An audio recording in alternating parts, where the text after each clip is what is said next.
Hi everyone, welcome back to your channel.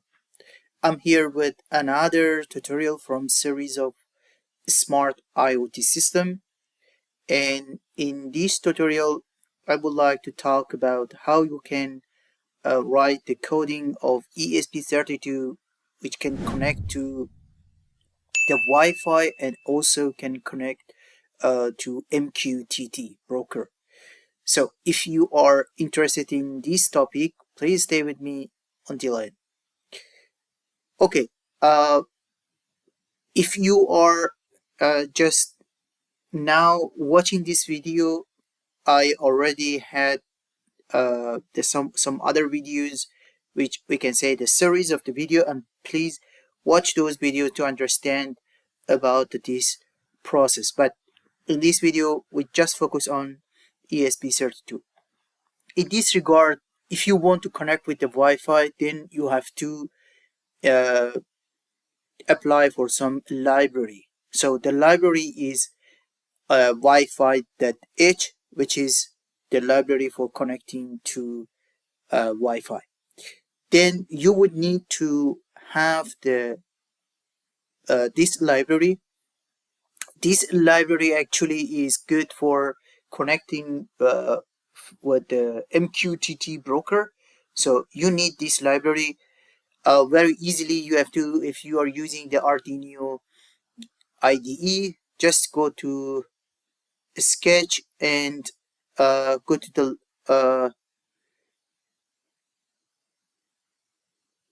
the library and manage a library. Oh, sorry, I closed that. Yeah, in manage a library, then you just need to search for pub sub client. Then you will find let me show you which one I have installed. Yes, this one I have installed. You can see this library. You can install this library for Mqtt broker. The third library which is necessary is DHT for my case, because I am connecting with the DHT11. So you have to connect with the DHT library as well. It also have library for DHT, which let me show you the library which I installed, DHT sensor library. So it can support DHT11, DHT22 for temperature and humidity. So this part is for installing the libraries, which is necessary. A Wi-Fi library is by default. If you already installed the ESP32, then it's included. Then you have the Wi-Fi for credential. You would need to define as a char character, SSID, your Wi-Fi name, and also your password. After that, you would need to define the Mqtt broker, which I have defined as a character, Mqtt broker for Mqtt server, and also the port. So by default, the port of the Mqtt Mosquito is 8083. For my case, I'm forwarding this a port to with the third-party software, and I'm getting the one temporary IP address and the port, which is for, because I don't have the static IP, so that's why I'm using this solution to get the server and the port. But in your case, if you have already the IP and address, you need to drop your IP address, and probably you would need to use the 8083, which is the default port of Mosquito. I will make another video about that to introduce some of the temporary or some of the third-party software which helps you to use or forward this port number to another IP address to give you one look like the static IP, but So far I didn't find the one the third party system which is the free can do such this kind of things. You either using your router to forward the port, or maybe you need to use a cloud system for your product if you are going for your project as a one project. But for development and for purpose of the test, uh, if you are interested on that one, please drop in the comment below. I will teach you how you can use the third party system uh, to forward this port to that the third party system, and that third party software can give you one static IP. But again, that static IP is a temporary. As long as you turn off the third party software, then it will be off and then give you the new IP and address. So it definitely will not work for production. It's just for purpose of the test. Then you have the Mqtt user. So you would need to define the one Mqtt user and Mqtt password. So then if you don't have the password, you can leave it blank, or if you don't have the user. But for my case, I use the user and the password. And also it is the possible to use some mechanism to make your password as a hash or encrypt your password as well. It's also possible to send a message as an encrypt solution, which it's I think is for the higher level. So not the for our discussion, but it is also possible to send a message as an encrypt message. Then we have the DHT11, which we need to define the pin. So I have defined the pin. I have defined the type of that, either 11 or 22. So I'm using that one, and I have defined this DHT for the DHT library for the pin and also for the type. Then I have defined the Mqtt client. Here you have to make as a TCP connection, and this is the library which you need to use it. And then also you have to use this format for client, which can use that connection to communicate with the Mqtt broker. So again, this is the format for creation of the connection with the Mqtt client, and you can use it. Then you would need to establish the connection. You need to define your baud rate for your serial, and also for your DHT sensor. You have to use it for begin solution and to configure it. And then you will define for the Wi-Fi, which for the first connection for the ESP32, it will connect to the Wi-Fi, and it will give you some message like a dot to confirm it's already connected. So then if it's not if it's connected, then it connect to the Wi-Fi. If not, then it still give you it's ongoing for connect to the Wi-Fi.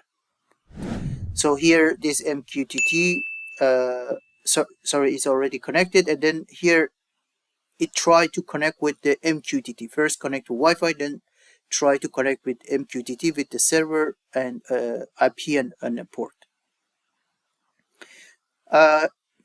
Here it's for the reconnect, and it's again it's you can see the loop for while connect client and that connected, and then it's connecting to Mqtt, and if in case it's connect it would drop as a connected. If not, it will give you failure. So the target for this part of the code is just for reconnection. And if you want to keep this connection as alive to communicate with the Mqtt, and in case it was disconnected again, try to reconnect. So you will use this loop to connect, which is coming here. And if in case they want to reconnect, it will come to reconnect. So this is the part for reconnect. And if they is connected, which is already is connected, then we will come to the DHT part, DHT11. So we need to define these two values for the temperature and humidity, and drop these values as a float numbers. And here the purpose for this part is that if that temperature or humidity is null, which is using the is none, then it will drop as a failure for the read from DHT11. So this is all the purpose for this piece of the code. Then we have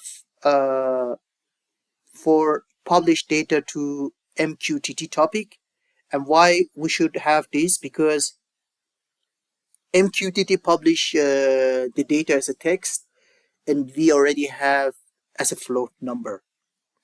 So we would need to define the character, which here we have defined, and we also define the name, which drop this character, and also the length of the character as 8 character, 7 character, and 1 for null character, totally 8 character. And then we define for temperature str and humidity str.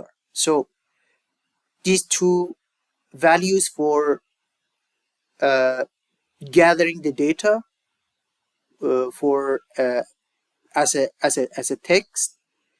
I mean, drop these values into this argument, and then we have to convert the float to text or string. In that case, we are using this library. So D2strf, it's converting the data from we can say the float into string. So this is the library for this purpose. And then we already defined the length, which is the length is totally the bytes is 6. Total is 6 the bytes of this text, and 2 we have defined for 2 decimal. So after we have defined all these values, which coming from the float is dropping to the string as a text to send the data to Mqtt, and then we have to define the topic. So this is actually the source of this we can say the message queue, and there is the sub queue of that as a temperature and also humidity. And these are the value which are where you will get those values. And at the end, you will see the serial number for temperature and the humidity, which will drop the values of one serial for printing, and another one is just print NL, which is goes to the next line. So this is for going to the next line. And at the end, you will see the delay, which every 60 seconds it will publish the values. And here you will see the data. If I delete the values, and then you will find, yeah, here you go. You will see now the value now is publishing to this temperature as a temperature and humidity. And if I you see, it's first it will connect it to Wi-Fi, connecting to Mqtt as it's connected, and it giving me some failure for DHT because probably there is some we have the problem for wiring. So that's the problem. Yeah, and you can see now it's solved and it's giving the values. And if I disconnect one of the wires for, let me try to disconnect one of the wires for